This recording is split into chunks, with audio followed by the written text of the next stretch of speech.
welcome to the MommaNevin podcast. This is my second podcast, and I wanted to thank everyone who watched last week. I think the last I looked, I had like 78 views, which is insane to me. I never thought I would get more than about 70. About 5. So that is really awesome. Thank you so much for watching my little podcast. I still have some work to do on it, definitely. My daughter-in-law, Becca, has agreed to make a logo for me. So that's going to be pretty awesome. So my husband last week, when he looked at my podcast, told me, you didn't explain things very well. So I realized that he was correct, and so I do need to explain things a little bit better. My name is Joan. I live in Southern California. I work for a very large medical organization. I do scheduling for 9 clinics, so almost 100 doctors. And so when people ask me what I do, I tell them that I tell doctors where to go all day, which is true. So, anyway, my family consists of my husband. We've been married for 32 years. And my sons, my oldest son is 30, and he got married this past May. And my younger son is 28, and he got married 2 years ago in November. So it's interesting having new members of the family. This was our first empty nester Christmas. And we were really happy because all of our kids were able to come over Christmas Eve, and we did our whole Christmas thing. Then it's interesting to me. It's like I explained to our sons. I'm happy that we still got to do it. It's just different. It's different than it used to be. So I have 2 very special dogs in my life at the moment. We have had other dogs in the past that I absolutely adored. So we have our pirate that I talked to you about last week, and he has been trying very hard to live up to his name this week. He's been a little on the naughty side. He likes good yarn, so at least you can't fault him for having good taste. But he has been stealing my ball bands. He loves ball bands. So unfortunately, some of my projects that I have today, I don't have information on the yarn because the ball band has mysteriously gone missing. So this is a picture of the pirate. This is a picture of him in my craft room attempting to find something to steal. And what he likes to do is he likes to steal it and make sure I see it, and then he wants me to chase him. So, and I also have a very beautiful grand dog. This is Chips. Chips is a mix of a Cocker Spaniel and a Brittany Spaniel, and she's absolutely gorgeous. She is going through her teenage phase of puppyhood, and she is a little bit of a stinker her own self. So unfortunately, Chips and Pirate do not get along. Pirate loves her, and she does not like him. So it's unfortunate because we like for her to come over, but it's just not feasible right now until they both get a little bit older and mellower. So that's about me and my family. Now, I wanted to talk about my weather blanket that I showed you last week. My husband told me again, I didn't explain it very well. So the weather blanket, I did finish it this week. So, you know, my plan with my podcast worked because I finished the one thing I showed you. So that's exciting. And here's the finished picture. Oh, sorry, my hand is moving. I apologize. I will try and put pictures in at the end if I can figure it out, so that you can see them without my shaky hand. But what I wanted to explain, these are hexagons for each day, And the middle is what the low temperature was, and the outer ring is for the high temperature, and then there's just a ring that pulls everything together. We did have some 30-degree days this year, of course, just barely in the 30s. So that the pink here is the 30s. And we had 21 days in the 30s, which is very surprising for us. And then we only had 17 days in the hundreds. So here's, I don't know if you can see, this is red, but that was my hundreds color. And we didn't have any 110 days this year, which is very unusual for us. I had a color all picked out for it, and was going to use that for the 110 days, but we didn't get any, so oh well. And then these other ones here with the lighter pink around the edge instead of the other color, those are for days that we were not sleeping in our own bed. So maybe we went camping. We did have to go to Arizona in November for a death in the family. So those were indicated by that. And we had 11 of those nights that we were not at home.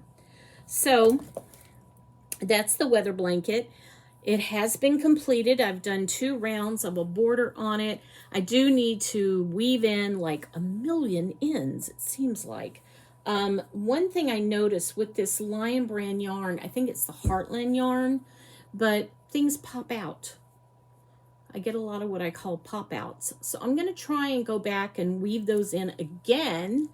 And maybe for some of them, if they're really short and I think they're going to pop out again, I have a little bit of the glue that I'm going to put on there. It's the fabric glue. And so hopefully that will work this time and keep them where they need to be.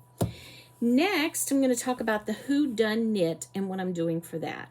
When Amy announced the Who Done It, the Amy from Two Sisters and Some Yarn, I got this idea because Chicken Lady Fiber Arts dyed a set of minis for the Clue colors. So I thought, well, that's a great idea. I'm going to do that. So what I did is I made a spreadsheet for each color. So here's my spreadsheet. I don't know if you can see that, but it's numbered 1 through 6. So we have the people in the first column. What is their weapon of choice in the second column? And the weapon of choice is going to be the number of repeats that I'm going to do of each, of each pattern. The third column is the location, and that is a location in New Orleans. So I hope this is not backwards. I didn't think about that. Anyway, each one of those locations has a different stitch pattern assigned to it. And so I'll be using that to pick out what I'm going to do. So my first roll was 614. Oh, shoot. Sorry about that. 614. And that was Mrs. White with a revolver, which is 1 repeat, and it was in Jackson Square. So this is what that looks like. So I did Mrs. White, which is the mini of the white color. I did 1 repeat of 4 rows, and I did the stitch. The stitch is called, of course, it's the one I can't pronounce, Andalusian. I don't know. It's a row. It's a knit 1 row, knit 1 row, knit 1, purl 1 around, and then knit 1 row. It's a really easy repeat. So I'm quite enjoying this, and I'm going to roll the dice.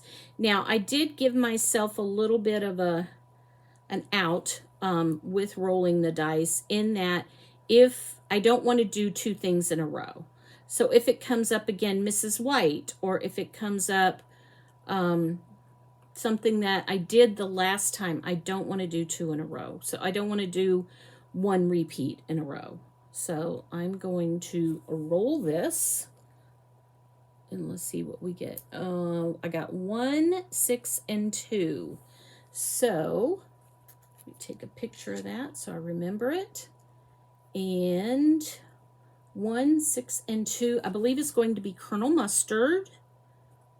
I'm trying to remember what the 6 is, but the 6 is going to be a long repeat. That's going to be 4 rows. So that's going to be 24 rows. So it's going to be Colonel Mustard with a dagger. And what was the last part? 614? Was that right? No. Ugh. I have got to learn how to edit. What did I get? It was 162. So it will be the second stitch pattern, which is a chevron seed, and that's going to say that it happened in Audubon Zoo. So I enjoy things where I don't plan ahead, like with the weather blanket. I had to go by the temperatures each day, so there was a possibility of it changing. I really like that. I hated when I got several in a row that were all the same. It's like, come on, change the temperature. But so the next time you see this, it will be Colonel Mustard. And so we'll see how I do with that. My next project that I have that is unfinished, that I'm going to work on now, is this pair of socks. And this is for a sweet lady. It is, let's see if I can explain it. My daughter-in-law's brother is engaged to her daughter. So that's the best way I can tell you. So she is going through cancer treatment right now. So I wanted to give her something to show her some love. That is the way that I show people that I care about them, as I make them things, because I'm a little bit of an awkward person. And so I like people to know that I care about them. I'm just kind of awkward about how to do it. So that's why I make things for them. And what I like to do with my socks is have like just a little something on the edge here. And then the other sock will have it on this side. And this is kind of a mock cable pattern that I found somewhere. Sorry. I know I'm going to do better with telling you where I find things. But I really like this because you do just a little bit. This involves, I think, 6 stitches. So it's 2 purl, 2 knit, 2 purl. So 6 stitches that are different than the rest of the sock. So it gives you a little bit of interest, and then you just knit the rest of the sock, the rest of the way around. So that's really good. So I really enjoy that. And the only other thing I have for you today is my little special mention. This is for my daughter-in-law, Becca. And it's a bag she gave me that says, "A lady never discusses the size of her yarn stash." And so when she gave me this, I was like, she understands me. She gets me. So anyway, thank you so much for watching. I really, really appreciate it. Hopefully I can keep this going. It definitely worked with my weather blanket. I got it completed, so that's awesome. So we'll see how I do on those socks this next week. And then next week I will also show you another unfinished project that I need to get busy on. Again, I will try and include pictures. No promises. So anyway, thank you so much for coming by, and I look forward to having you stop by again. Bye.